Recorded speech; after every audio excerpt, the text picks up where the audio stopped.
Entonces, hablando de las ciudades petroleras y del impacto, parece que estamos hablando de dos mundos en el mismo espacio, y a través de las exposiciones se ha visto. Por un lado, los petroleros beneficiados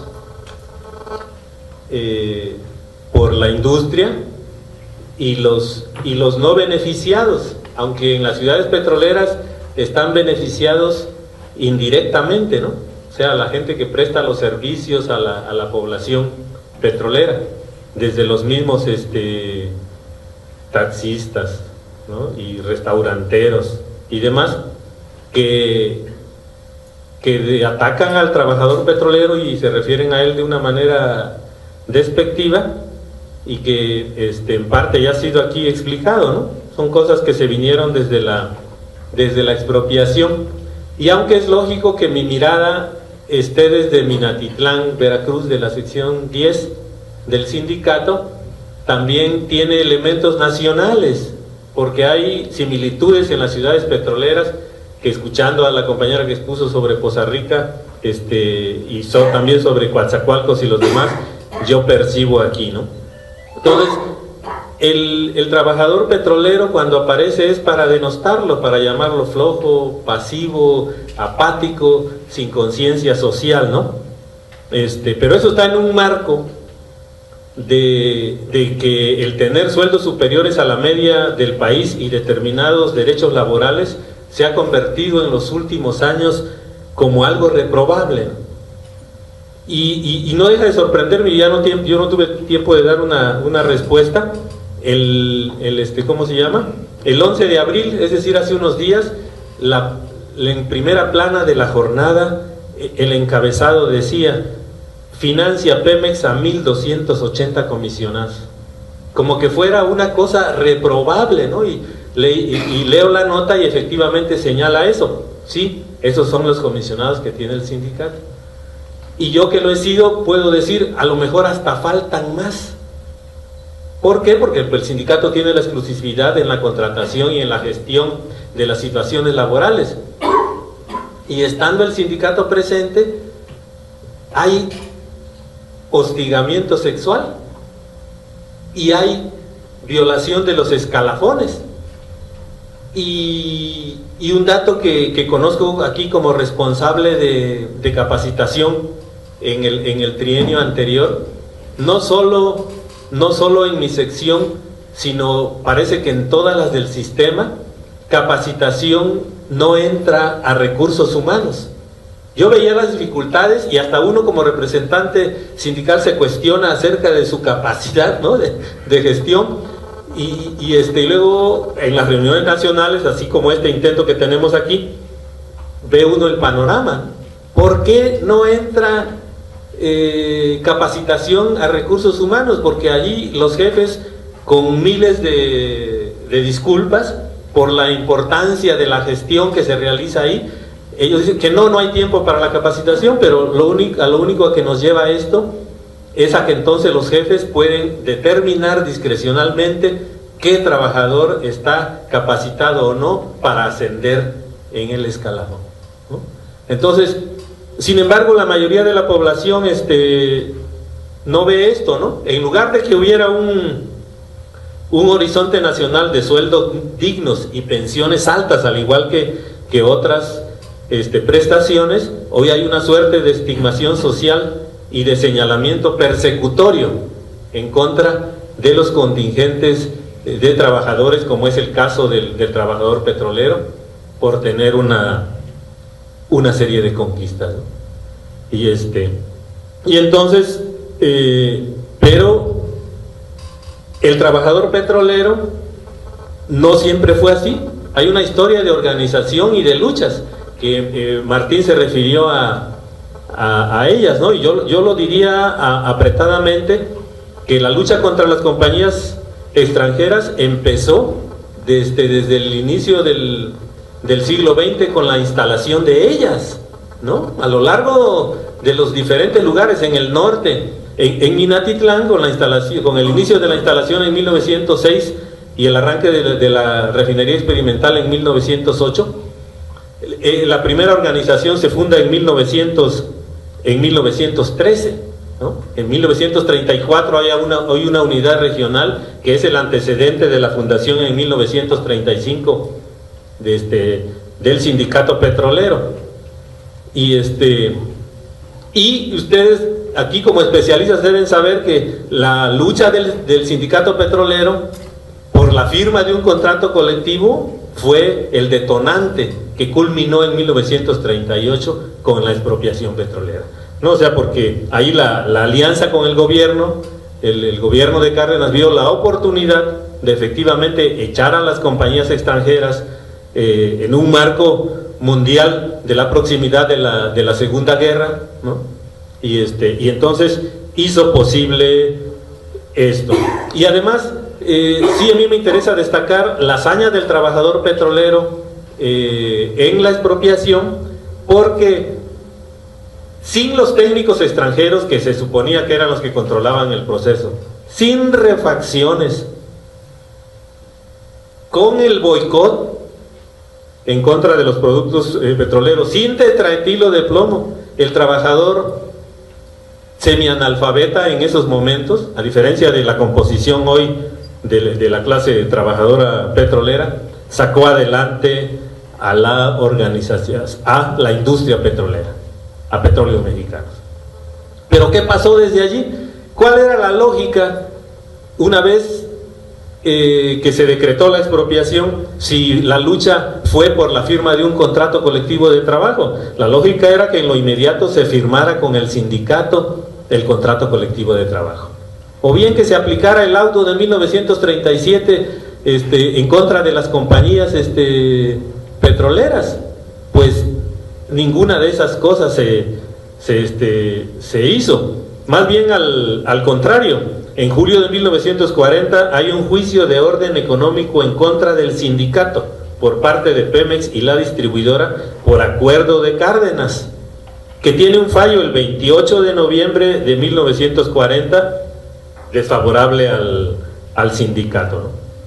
Y es hasta el 15 de mayo de 1942, 4 años después de la expropiación, que se firma el primer contrato colectivo de trabajo en la industria nacional, en la industria petrolera en México, ¿no? Pero los conflictos siguieron y hay que ver. Cárdenas, esto ocurre, Cárdenas llama al juicio económico, la misma figura que se aplicó en contra de las compañías en las postrimerías de su mandato, ¿no? Y Ávila Camacho continúa la ofensiva en contra de la organización, en contra de la organización sindical, y en el 46 que entra Miguel Alemán, hay la rescisión de contrato por un paro realizado por el sindicato el 19 de diciembre de ese año, donde se incluye a todo el Comité Ejecutivo General del sindicato. Se rescinde el contrato a todo el Comité Ejecutivo General, a cerca de 50 dirigentes, aparte de lo que se hizo en las secciones, ¿no? Y además se inicia el segundo conflicto de orden económico en contra del sindicato. ¿Cuál es la argumentación? Que el sindicato va en contra de los intereses nacionales, que el sindicato es un contingente de trabajadores privilegiado en comparación con la mayoría del resto de los trabajadores en el país, ¿no? Y en 1947 se firma un convenio que se eleva al laudo, donde Pemex se desiste del juicio de orden económico y se modifica el contrato colectivo, echando para atrás muchas conquistas sindicales. Y esto que les estoy diciendo lleva paros y huelgas en contra de la opinión del Comité Ejecutivo General. Es decir, la lucha en diferentes secciones por contrarrestar esta política general se da, pues no es un proceso lineal donde el Comité Ejecutivo General lo que determine es es acatado en todas y en cada una de las secciones, ¿no? Y aparte de estas situaciones,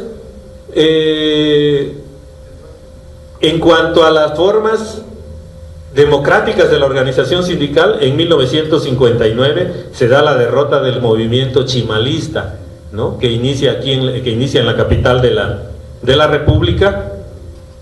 Y lo que está también detrás y que hay que trabajar es la lucha por el control de la organización, la lucha por el poder. También ha sido una cuestión que ha hecho mucho daño a la organización sindical, ¿no?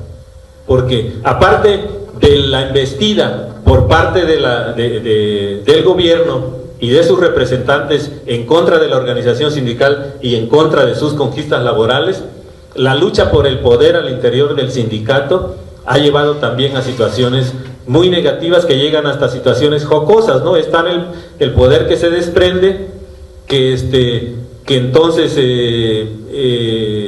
Joaquín Hernández Galicia Alaquina, ¿no?, que accede a la Secretaría General en 1963, y después del golpe a los chimales en el 59 empieza a consolidarse la hegemonía de Hernández Galicia.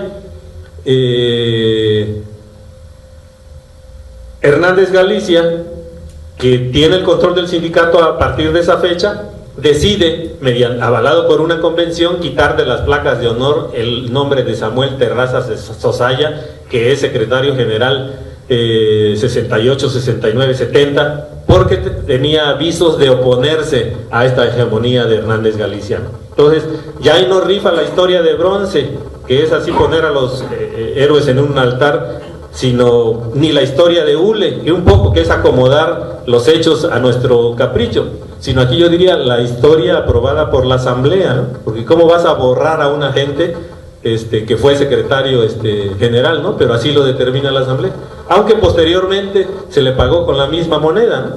Cuando llega al poder Carlos Antonio Romero Champs, también se decide borrar de las placas de honor a Hernández Galicia. Entonces, esto también va pues relacionado con estas dos situaciones, ¿no? No basta la política administrativa del gobierno, sino también las acciones al interior de la organización sindical, que tiene otro momento importante con el quinazo en 1988 y la firma en 1989 del nuevo contrato colectivo que echa abajo muchas conquistas sindicales, y que aquí se dijo que no podríamos ver nada más la situación presente para explicar la reforma energética. Efectivamente, la reforma energética empieza a pintarse desde esas fechas y un poco más atrás. ¿Por qué? Porque el mayor problema de Hernández Galicia era su posibilidad de oponer, por el control absoluto en el sindicato, de oponerse a esta orientación que tiene su expresión, que culmina pues, ¿cómo se llama?, con lo que estamos nosotros discutiendo hoy, ¿no? Y entonces, controlado el sindicato, ¿cuáles son, aparte de esta situación de los golpes que le fueron infringidos a la organización, junto con otras cosas de que muchos de sus cuadros directivos fueron pasados a la administración? Pues de cualquier manera, el contrato colectivo de trabajo en el sindicato petrolero es muy relevante, y en la cláusula 2 señala que la aplicación corresponde a los representantes sindicales y a los del patrón, ¿no? Y también que la cobertura de las vacantes definitivas y temporales solo podrán ser a través de la organización sindical. La exclusividad en la contratación, el manejo de las oportunidades de trabajo, con lo que esto conlleva, ¿no? Siendo el sindicato el único a través de las que se pueden hacer las gestiones, solo con intervención sindical se realizan las investigaciones, solo mediante el sindicato se gestionan las prestaciones, como el servicio médico, que alguien ha dicho que es la prestación reina del contrato colectivo en Pemex, y cualquiera sabe hoy los costos de la medicina privada, ¿no? El registro de los derechohabientes, la intervención en los accidentes de trabajo, la asignación de vivienda o préstamos hipotecarios, el préstamo administrativo de 90 días de salario sin intereses, todo pasa a través de la gestión del sindicato. Y como dije al inicio, inclusive con la organización sindical hay muchas cuestiones como esta de la explosión. Porque la planta de Clorados 3 es dirigida por la gente de Mexichem o Mexiquem, pero está tripulada por trabajadores petroleros, ¿no? Y las comisiones mixtas, tanto de seguridad como de capacitación, como de reacomodo, como cultural y de deportes, como de servicios médicos, pues son comisiones mixtas que continuamente están negociando con el patrón. Y entonces el trabajador debe denunciar cuando hay una condición insegura, y el representante sindical de la comisión de seguridad tiene la facultad de parar los trabajos si ve una condición insegura. ¿Dónde estaba el representante sindical? ¿Hubo o no quejas de los trabajadores en esa oportunidad? Y parece que sí los hubo, o sea, y entonces, pero es un marco general desfavorable donde se van echando atrás las conquistas sindicales, ¿no? Entonces, aparte de que solo el sindicato es el que puede hacer la gestión laboral, está el estatuto sindical, que te permite proponer con 10 años de antigüedad, hijo, hija, hermano o hermana, para laborar en la industria. Y también en el 56 fracción 1, de que en caso de muerte se agrega a la esposa para poder laborar en la industria petrolera. Y también señala el estatuto sindical que tratar asuntos de carácter obrero patronal directamente con la empresa sin la mediación de la representación del sindicato es delito sindical, ¿no? Entonces esto cierra la pinza del lado de la organización, de que todo se realiza a través de la organización sindical, además de la cláusula de exclusión indicada en el artículo 325 fracción octava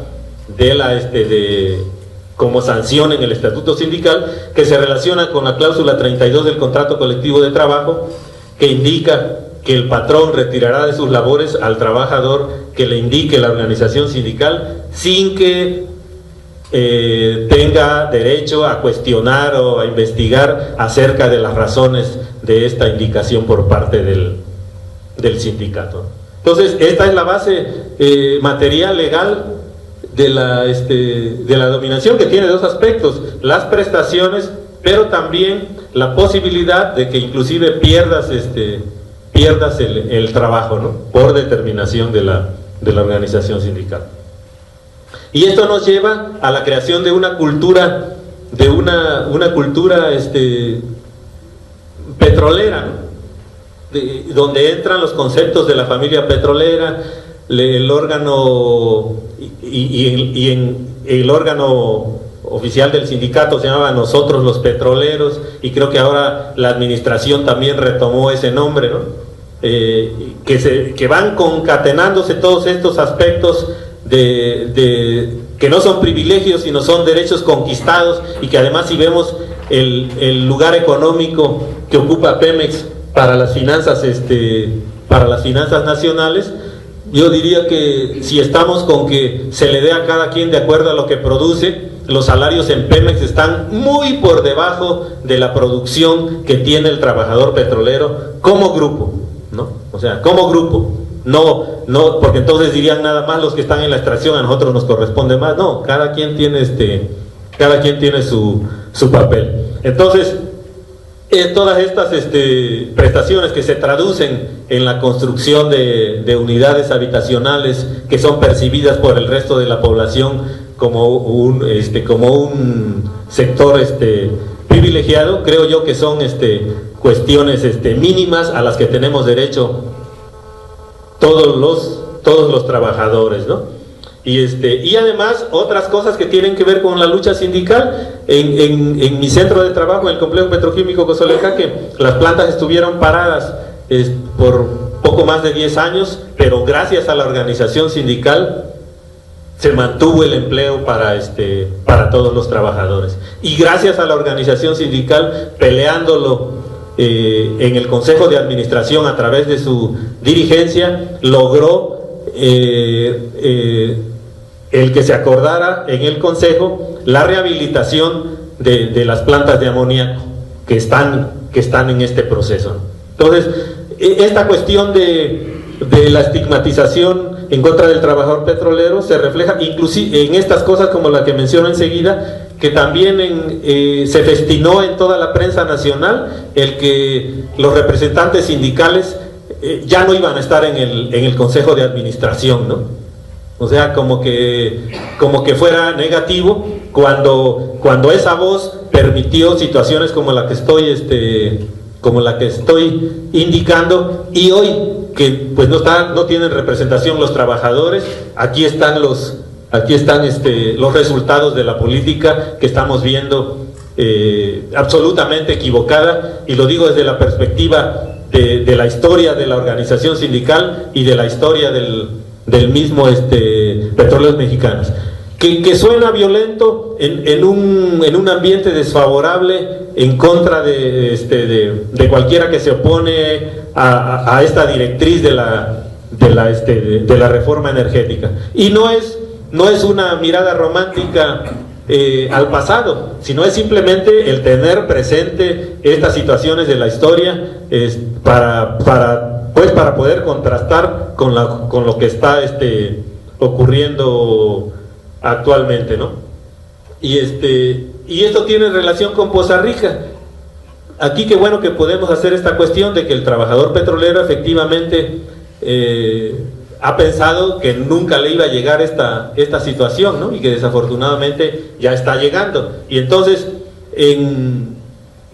con datos como este que estoy señalando de la defensa que hizo la organización sindical de los puestos de trabajo en el complejo petroquímico Cozoleacaque, de las unidades habitacionales que se han construido, de la reconfiguración que ¿cómo se llama? Que una más que viene para la refinería General Lázaro Cárdenas, es parte de la explicación de ahora que ha aumentado el crimen y los levantones y los secuestros en Minatitlán, y que un sector de los médicos, al ser afectados, se organiza y sale a la calle. Pues la pregunta es en el medio, ¿y dónde están los petroleros, no? O sea, entonces, simplificando, pues ofrecemos la respuesta que yo estoy diciendo y que hasta se refleja en los taxistas, ¿no? Que dicen, ahora sí se nos va a cargar la madre a todos los petroleros, sin darse cuenta que él mismo va a estar afectado, ¿no? ¿A quién entonces vas a llevar al trabajo? ¿A los hijos de quién vas a llevar a la escuela, ¿no? Sin embargo, para que vean todas estas cuestiones culturales, habría que también ponderarla, ¿no? Y entonces, pues, y además, aunque tiene variaciones, y aquí creo que la compañera no señaló en el caso de Poza Rica, bueno, aunque también en Minatitlán se ha dado, se expresa también en la dominación política, ¿no? En la ocupación de los puestos de representación popular, diputados locales, federales, presidentes municipales. La sección 10 ha tenido 2 senadores, es decir, el control por parte del llamado partido de Estado, pero sin embargo, sin que también haya derrotas electorales en determinados momentos, ¿no? Parece que aquí Poza Rica parece que ha ocurrido también, pero lo que podríamos ofrecer como intento de conclusiones es que esta dominación, que tiene que ver con la pasividad del trabajador petrolero, esta dominación de la burocracia sindical aliada con el Estado mexicano, se impuso no sin resistencia de los trabajadores de base, y que tuvo que ser sometida con violencia, ¿no? Aparte de la violencia física, la violencia simbólica, donde estamos señalando nada más algunas líneas posibles de trabajo, pero desgraciadamente lo que está de fondo, y aquí también se ha expresado, es el ataque a las conquistas sindicales de todos los trabajadores, ¿no? Que sí viene presentándose en el sindicato petrolero, en una historia al contrario de lo que significó la creación del Sindicato Nacional. Si la creación del Sindicato Nacional significó la unificación de los diferentes organismos para lograr un sindicato nacional. Hoy lo que ha pasado ahí en Pajaritos, de decirle, tienes otro patrón, un proceso absolutamente al revés de lo que ocurrió con la creación del organismo nacional de los trabajadores. Y aunque a veces la mirada de los novelistas nos puede decir otra cosa, dice Gerardo de la Torre en un diálogo en Muertes de Aurora, al trabajador petrolero puedes tocarle las nalgas, dice, y puedes ofrecer a sus hermanas, pero si le tocas su dinero, eso ya es otra cuestión. Sin embargo, estos elementos que estoy señalando en el nivel legal, en el nivel material, en el nivel ideológico, se han relacionado de tal manera que nos lleva a la situación actual, ¿no? Entonces, aquí se ve la luz al final del túnel y me parece una bonita figura que ponen aquí los del Ciesas, ¿no?